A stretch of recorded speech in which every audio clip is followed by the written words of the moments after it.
Out to tonight's top story, only 8 eighth graders were set to graduate this morning over at Lydia T. Wright and move on to 9th grade. But when parents spoke up, that jumped to 17 students. And now, a spokesperson from the Buffalo Public School District says that number is even higher with 39 students. Hey, good evening, everyone. I'm Scott Levin. Mary Alice is off tonight. Despite the changes in the numbers, that still means just a little over half the number of the entire 8th grade at School 89 will not be moving on to 9th grade. 20 Sides' Danielle Church went to the Buffalo Public School Board meeting that discussed this. And Danielle, what'd you find out? Well, Scott, it's still going to take some time to get answers on this. It turns out yesterday was the first time many Buffalo Public School Board members were also hearing about this. Now they've got some work to do.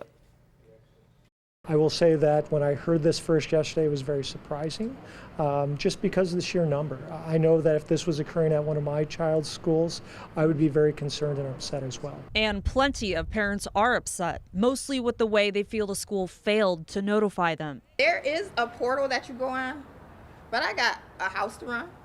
I work, and I go on it every now and again, but to see that you don't take the initiative. If I'm calling you, that means I've seen something.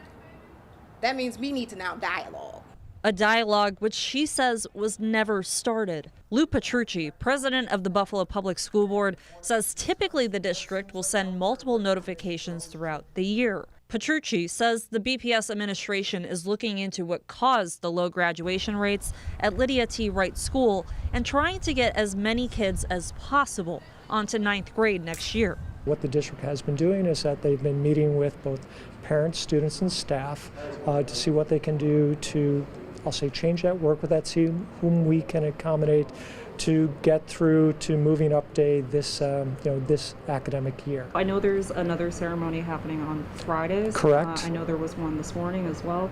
So how many total students graduated? We will have this final number most likely Friday. A parent advocate has claimed part of the issue behind the low graduation numbers this year is because of COVID, transportation, and 35% of the only 65 8th graders are getting suspended.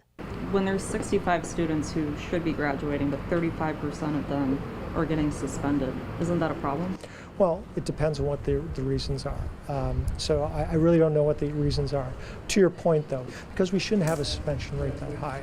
After the press conference yesterday, I know that many of us, there's been a series of conversations and emails going back and forth to try and figure out how this happened and what we can do.